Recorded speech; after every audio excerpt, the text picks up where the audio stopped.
Welcome back to the channel, Shoe Fanatics. I can tell you without a doubt, this was not a review I planned on doing. Reason being is because release day Saturday, I struck out everywhere. Foot Locker, Foot Action, Champs, Finish Line, Sneakers App, Hibbett, you name it, it was a done deal, dead in the water. No Toro Bravos from me. I was checking the aftermarket, StockX, GOAT, to see if the resale was going to come down below 300, and so far it hadn't got there. I really wanted these joints, but I was not prepared to pay above $300 to have these shoes, especially when I only paid $250 for a pair of Carmines. And Jordan 6s are by far some of my favorite Jordan silhouettes. But as some people say, it's all about how much footwork you put in. So I decided to pop by my local Finish Line and see if they had any pairs remaining. Lo and behold, they had 2 unclaimed pairs of the shoe I'm about to talk about. So shout out Finish Line. And hey, I hate it had to be this way, but you guys make sure you're picking up your reservations. That's all I can say. A word to the wise though. In these days and times, please don't end up like these people.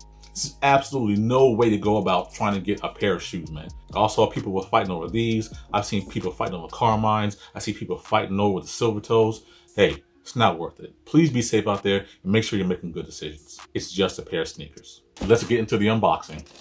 Immediately, you will notice that this is not your standard Air Jordan 5 box. As a matter of fact, this box pays homage to the original box that was released in 2009. So for those of you who don't know, the Air Jordan 5 Raging Bull was released as a pack in 2009. That pack consisted of this red pair that I'm about to show you, as well as a black pair. Back in those days and times, it wasn't unusual for people to discard a shoe that they didn't care about and keep the one that they liked the best. Case in point, people overwhelmingly liked the red Raging Bull pair. That was a $300 pack back in 2009. Retailing for $190 is just a red shoe, which I'm absolutely surprised. Jordan Brand could have possibly raised the price to $200 or maybe even $225 and still got away with this shoe selling out. As I mentioned, this box pays homage to the original box, which had a similar Raging Bull pen on it, except it had a couple little different tidbits, including some bull eyes that were peeking through like the shoe was ready to bust out of its pen. Toro Bravo in Spanish roughly translates to fighting or raging bull, so don't be surprised at the name change. Jordan Brand just puts a little bit of spin on an old classic. Size tag reads Air Jordan 5 Retro, Varsity Red, Black and White. Pop the top. Ladies and gentlemen, back for the first time since 2009, I am pleased to present to you the Air Jordan 5 Toro Bravo.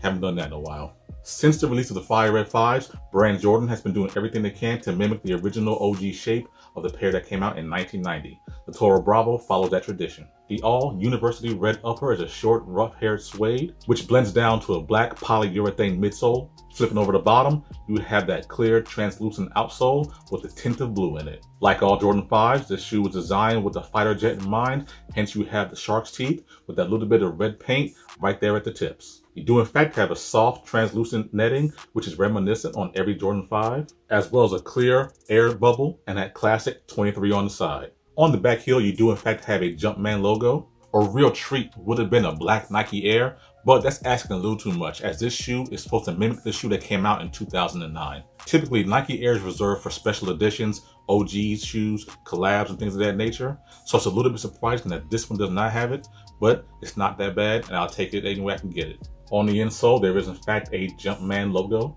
We do have flat red laces that should match the all suede upper, which in fact does lead up to a clear lace lock with a red Dubré in it.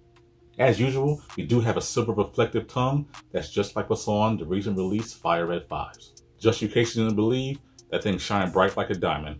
Standard issue on the Air Jordan 5 is a tag on the back that reads Air Jordan. The 2021 release of the Air Jordan Toro Bravo is very similar to the 2009 release. One particular issue that collectors who do in fact have, or at least have had, the 2009 version, they are noting that the suede in the 2021 version is a little bit duller and a little bit more ashy than what's present on the 2009 version. Some are commenting that this suede is very reminiscent of the Air Jordan 12 reverse flu games. Besides being a Jordan 12, which is kind of hit or miss with people in the first place, the suede wasn't quite up to people's expectations in both material and color. Some felt that the suede should have been a much deeper red, and some are also complaining that this should have had the same. At the risk of drowning out the shot, I took the liberty of turning up the lights so you guys can see that there is a stark contrast between the red in the upper and the red of the laces. And maybe we'll see if the sun can differentiate between the laces and the upper. But without these bright lights hitting the shoe, you can barely tell that the shoe and the lace are that different in color. It's absolutely not that big a deal for me because I never had the original to compare, and I had to make sure that I got the 2021 release. TORO Bravo, aka the Raging Bull, is a super iconic and classic pair, so much so that this was one of the pairs that Jordan Brand decided to stuff into the What the Fives released November of last year. Since the release of the 2020 version of the Air Jordan 5 Fire Red, Brand Jordan has been going crazy with some good quality Jordan 5 releases. That being said, Brand Jordan will choose to employ that 23 at their own discretion. I do believe the material on the TORO Bravo is a genuine suede, and the consistency is somewhere between the very smooth apple green Jordan 5, aka Oregon, and the little longer hair suede, the Jordan 5 Alternate Grape. Although still very close in texture to the Alternate Grape, the TORO Bravos does have a little bit of a rougher suede than what's present on the Alternate Grapes.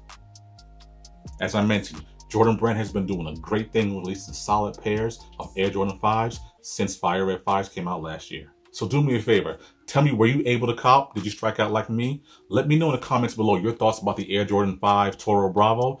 If you have the original pair, let me know how you think it stacks up to that 2009 release. Would you have been more excited if they released a black pair alongside of it? Would you pay over $300 for the double pack? Again, I'm super lucky and fortunate to have this pair. I hope you all put the due diligence in and get the pair that you want as well. But also, as I mentioned, be very careful out there and make good decisions. Thank you guys for sticking around with me. I hope you enjoyed the B-roll. Hopefully I get some on-foot shots for you guys to enjoy. Until the next one, I'm out of here and I'll catch you later.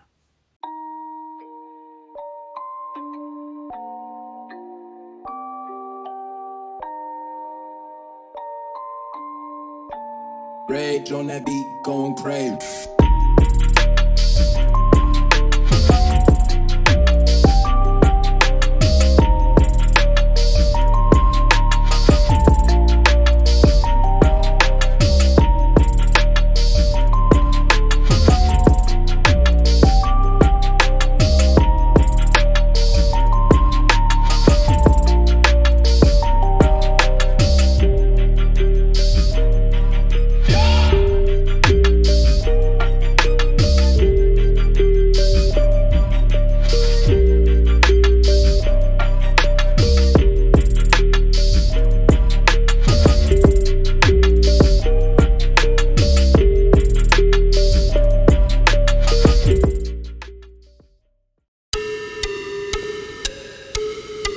I can smell it.